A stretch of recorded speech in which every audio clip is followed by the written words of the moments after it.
नमस्कार दोस्तों, स्वागत है आप सभी का गुरु घंटाल में। उम्मीद है आप सब अच्छे होंगे। दोस्तों इसमें हम इस वीडियो में हम पिट्स इंडिया एक्ट के बारे में पढ़ेंगे। पिट्स इंडिया एक्ट 1784 में लाया गया चार्टर एक्ट 1773 की कमियों को ओवरकम करने के लिए। आइए शुरू करते हैं, देखते हैं इसमें था क्या क्या।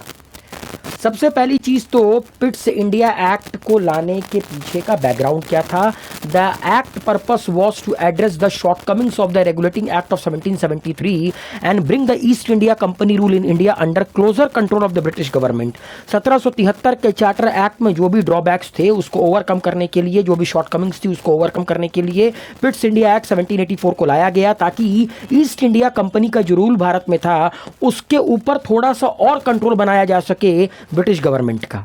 ये जो पिट्स इंडिया एक्ट था ये उस वक्त के British prime minister William Pitt the younger के नाम पर ये पूरा का पूरा एक्ट लाया गया। ठीक है। नाउ मिलिट्री सेटबैक एक रीज़न और भी था पिट्स इंडिया एक्ट 1784 लाने का। ठीक है। जो पहला एंग्लो मराठा वॉर हुआ था 1775 से लेकर 1782 के बीच में, इस वॉर के दौरान जो ईस्ट इंडिया कंपनी थी उसको हार का सामना करना पड़ा था। ठीक। इनको काफ़ी ज़्यादा आप कह सकते हैं ये दिखा दिया गया था कि बेटा तुम्हारी हैसियत क्या है, क्योंकि करप्टेड तो थे ही, ये करप्शन भरपूर था इनके अंदर, पैसे की इनके पास कमी थी। आप लोगों ने चार्टर एक्ट पढ़ा कि किस प्रकार से ये पूरी तरह लोन में घिरे हुए थे, बैंक ऑफ इंग्लैंड के, ब्रिटिश गवर्नमेंट के। गए एंग्लो मराठा वॉर लड़ने, पटक के मारा गया। ठीक। अब आता है increasing oversight of the crown. ये भी एक रीजन था पिट्स इंडिया एक्ट 1784 लाने का। The East India company had shifted from a trading entity to a ruling power, raising doubt about it ability to govern. ठीक। देखिए असल में क्या था कि ईस्ट इंडिया कंपनी यहाँ पर क्या करने आई थी, ट्रेडिंग करने आई थी। धीरे धीरे उनके दिमाग में ये चलने लगा कि अब हम इस देश को ना रूल करेंगे, यहाँ के लोगों को रूल करेंगे। लेकिन वहाँ बैठे इनके माई बाप मतलब ब्रिटिश गवर्नमेंट वो ये नहीं चाहती थी। वो ये नहीं चाहती थी कि ईस्ट इंडिया कंपनी यहाँ पर ट्रेडिंग के अलावा अपनी पैठ को बढ़ाए। वो चाहते थे कि बल्कि वो ब्रिटिश ईस्ट इंडिया कंपनी के ऊपर अपने कंट्रोल को बढ़ाएं। जो क्राउन है, जो राजा गए, वो हिंदुस्तान के अंदर अपने इन्फ्लुएंस को बढ़ाए और वो हिंदुस्तान को रूल करे। Increasing oversight of the crown, William Pitt the younger introduce this legislation to give the British government more control over the Indian affair. ये जो पिट्स इंडिया एक्ट 1784 था इसमें ब्रिटिश गवर्नमेंट को और ज़्यादा आप कह सकते हैं कि कंट्रोल दिया गया इंडियन अफेयर्स में, जो कि कभी ईस्ट इंडिया कंपनी के पास था। नाउ तो ये रीजन थे पिट्स इंडिया एक्ट 1784 के, लेकिन बेसिक रीजन यही था, जो शॉर्टकमिंग्स था चार्टर एक्ट 1773 का उसको ओवरकम करना था। नेक्स्ट, इसके प्रोविजन क्या क्या थे। पहला, British position. The Pitt India Act 1784 gave the British government control over the East India Company, making it a subordinate to the state. इसी एक्ट के अंतर्गत जो ब्रिटिश गवर्नमेंट है उसने कंट्रोल बनाया ईस्ट इंडिया कंपनी को और कहा बेटा तुम ना सुपीरियर नहीं हो, तुम अब हमसे सबऑर्डिनेट हो, जो भी करोगे हमसे पूछ के करोगे, उत्पात नहीं मचाओगे। ठीक। तो जो कंपनी की टेरिटरीज इंडिया में थी, मतलब जो जो ईस्ट इंडिया कंपनी की टेरिटरीज थी वो ब्रिटिश पोजीशन कहलाने लगी। इन्होंने बोर्ड ऑफ कंट्रोल का निर्माण किया। ठीक है। 6 लोगों की बोर्ड ऑफ कंट्रोल का निर्माण किया गया, ताकि जो इंडियन अफेयर्स गए उनको ये बोर्ड ऑफ कंट्रोल क्या करेंगे, रेगुलेट करेंगे। ठीक। जो इंडियन अफेयर्स गए, जो ईस्ट इंडिया कंपनी है, इन दोनों को कौन रेगुलेट करेगा, बोर्ड ऑफ कंट्रोल।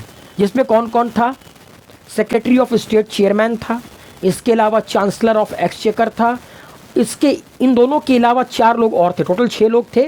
ठीक। 6 लोगों में एक सेक्रेटरी ऑफ द स्टेट जो कि चेयरमैन था। ठीक है। चांसलर ऑफ द एक्सचेकर दूसरा पर्सन था, और रिमेनिंग 4 लोग, इन 6 के 6 लोगों को कौन अपॉइंट करता था, क्राउन मतलब ब्रिटेन में बैठा राजा। Power of boards of control. The board has broad authority to oversee all civil, military and revenue matter of the East India Company. ये जो 6 लोगों की बोर्ड ऑफ कंट्रोल बनाई गई, इनकी अथॉरिटी बहुत ब्रॉड थी। ये जितने भी सिविल, मिलिट्री और रेवेन्यू मैटर होते थे ईस्ट इंडिया कंपनी के, उनको देखते थे, उनको रेगुलेट करते थे। And it accessed all company paper and had to approve all the dispatches. Company के जितने पेपर थे, जिनमें पैसा कितना आया, कितना गया, कितना माल बेचा, कितना माल खरीदा, सब का सब ये क्या करते थे, एक्सेस करते थे। और जितने भी पेपर डिस्पैच वगैरह होते थे इन सब को ये अप्रूव करते थे। मतलब एक तरफ से आप कह सकते हैं ईस्ट इंडिया कंपनी को कंट्रोल करने के लिए पिट्स इंडिया एक्ट 1784 लाया गया। उनको ये बताने के लिए लाया गया कि बेटा आए हो तुम ब्रिटेन से, यहाँ पर ट्रेडिंग करो, बकलोली मत करो। Now dual control. पिट्स India act of 1784 separated the East India company commercial and the political rule.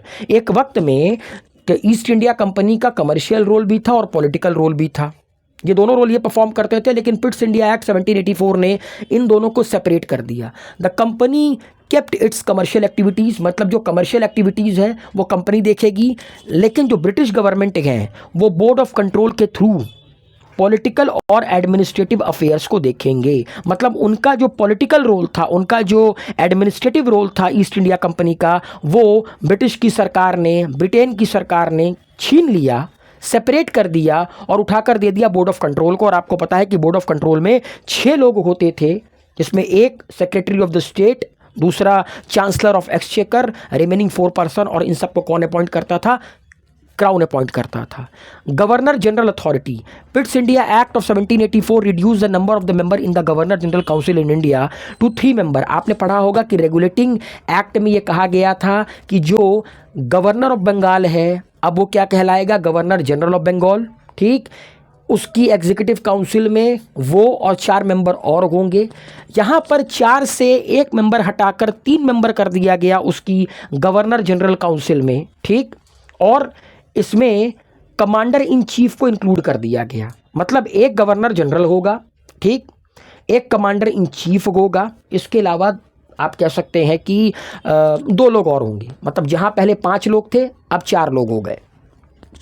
Property disclosure.